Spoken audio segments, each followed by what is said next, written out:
এই কথার কারণে আর এই তরকারি মা আবনা আনহু মালুহু ওয়া মা কাসাব, তার মাল তার কামাই, এটা কোনটা কামাই?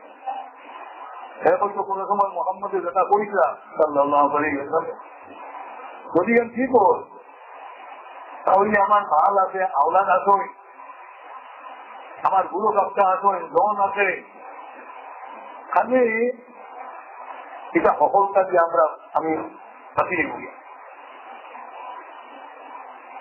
আল্লাহ পাক পরবর্তীকালে ফরমাইছে এটা কোনটা কামাইছে।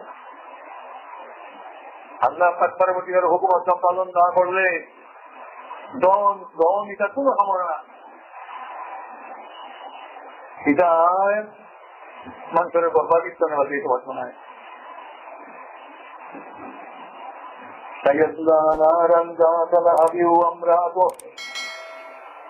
আল্লাহ পাক পরবর্তীকালে ফরমাইছে এই আবু লাহাব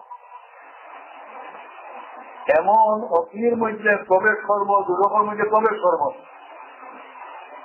যেখানে অগ্নিস্ফুলিঙ্গ হল চতুর্দিকে ছড়াইয়ে পড়ে, লেলিহান অগ্নিশিরার মধ্যে প্রবেশ করবো। আর দেরি নাই, মৌতের মাঝেও তার এই কাজকে আরম্ভ দিয়ে বলে, খালি তার না, তার স্ত্রী উম্মে জমিলা, এই উম্মে জমিলারও এই আল্লাহ, তার সামনে তারও শাস্তি হইব, তার স্ত্রীরও শাস্তি হইব।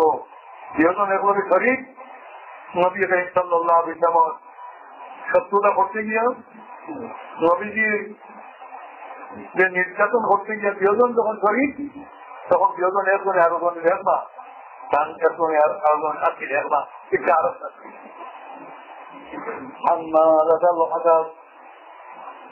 তার স্ত্রীর লাঠি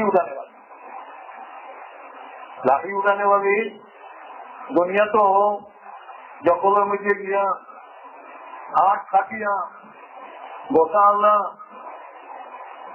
लाठी आनिया नबी करीम साल्लाल्लाहु अलैहि वसल्लम কত কি দিত।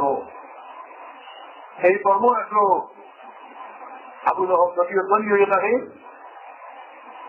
আবু লাহাবের যদিও আওলাদ হয়ে থাকে, তবুও স্ত্রী নবীজির প্রতি ও পরিমাণ শত্রুতা যে নিজে গিয়া হাতা আলা লাঠি খাটিয়া নবী করিম সাল্লাল্লাহু আলাইহি ওয়াসাল্লাম রাস্তা শিখাই দিত।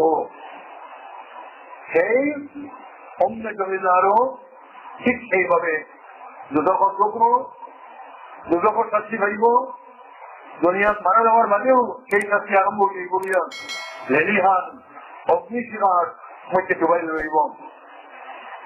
আর দুদক দিয়াও এই জাতীয় দুদকের ইন্ধন জোগাড় করবো।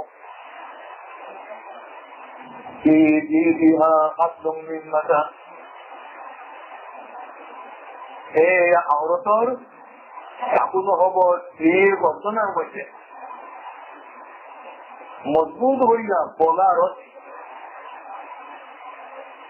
মজবুত হইয়া পোলা রথি আবুল হবর স্ত্রীরে যে সময় লাঠি কাটা যাইত, তখন লাঠি মজবুত রথি দিয়ে বাঁধিত, বান্ধিয়া আনিয়া এরপরে নবীজি কত খাটা বিছিয়ে দিত। আল্লাহ পাক পরবর্তীকালের মধ্যে আবুল হবর স্ত্রী উম্মে জমিলার মৌত হইছে, রাফিয়ালের গেছে জঙ্গল স্থানে, আর যে রথটি মজবুত রাফি বান্ধিয়া আনবার লেগে গেছে, বেড়াবেড়ি করিয়া রথি ওখান গরু বলা কাটিয়া আর 5 লাগিয়া মারা গেছে। আগে দুনিয়া তো এই পরিণতি হয়েছে, আবুল হবর এই পরিণতি হয়েছে, আর আখিরাত রইল। বিসমিল্লাহির রহমানির রহিম। কুল হুয়াল্লাহু আহাদ, আল্লাহুস সামাদ,